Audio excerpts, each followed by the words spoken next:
তুই এটা করতে পারবি না, তোর দ্বারা কিছু হবে না। বিশ্বাস করুন, সারা পৃথিবীতে খুঁজলেও আপনি এর থেকে ভালো মোটিভেশনাল লাইন আর একটাও পাবেন না। আগে হ্যাঁ, যারা তোমাকে বলে তুমি বড় কিছু করতে পারবে না, তোমাকে সারা জীবন সবার নিচে থাকতে হবে, তাদের থেকে বড় মোটিভেশনাল স্পিকার তুমি জীবনে আর একটাও খুঁজে পাবে না। কারণ তুমি জানো ওরা তোমাকে সফল হতে দিতে চায় না। কারণ তুমি জানো ওরা সবসময় চায় যে তুমি ওদের নিচে থাকো। আর যখন তুমি এটা বুঝে যাও, তখন তৈরি হয় জেতার খিদে, ওপরে ওঠার খিদে, সাকসেসফুল হওয়ার খিদে। কারণ যখন তোমাকে কেউ বলে যে তুই এটা করতে পারবি না, তারা খুব ভালো মতোই জানে যে চেষ্টা করলে তুমি অনায়াসে এটা করে ফেলবে। ওরা তোমাকে ভয় পায়, আর সেজন্যই বারবার তোমাকে আঘাত করে, তোমার মন ভেঙে দিতে চায়। একটা ছোট্ট গল্প বলি। একবার এক মিষ্টির দোকানদার ঠিক করলো সে সারাদিন সবাইকে ফ্রিতে মিষ্টি খাওয়াবে। তার বদলে একটাই শর্ত ছিল, তার দোকানের কোন মিষ্টিটা তার সবচেয়ে খারাপ লেগেছে সেটা সবাইকে লিখে রেখে যেতে হবে। সবাই মিষ্টি খেলো, বাড়িও চলে গেল।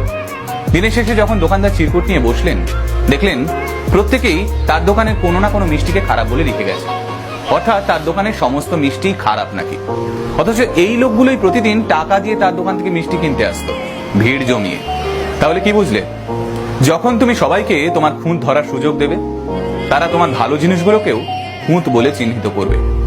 আসলে মানুষ খুঁত ধরতে ভালোবাসে। হ্যাঁ বস, এটাই সত্যি। কিন্তু মিলিয়ে দেখে নিও, যখন তুমি তোমার খুঁতগুলোকে কিংবা ভুলগুলোকে শুধরোতে চাইবে, তখন একজনকেও পাশে পাবে না। সবাই তোমাকে এড়িয়ে চলে যাবে যখন তুমি সবার কাছে সলিউশন চাইবে। তাই সবার কাছে সলিউশন চাওয়া বন্ধ করো, নিজের পথ নিজে বেছে নাও। ওরা অপমান করছে, বলছে তুমি ব্যর্থ, বলতে দাও।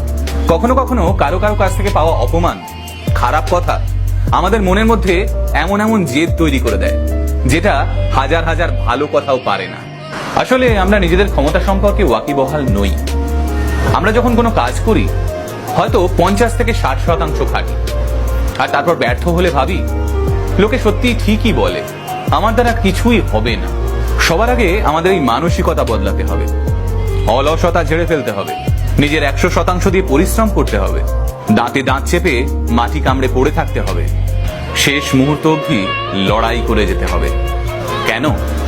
কারণ সবাইকে ভুল প্রমাণিত করতে হবে, সাকসেসফুল হতে হবে, জীবনে ভালো থাকতে হবে। আর ওই মানুষগুলো, ওদের প্রত্যেককে চোখে চোখ রেখে বলতে হবে, thank you for your motivation.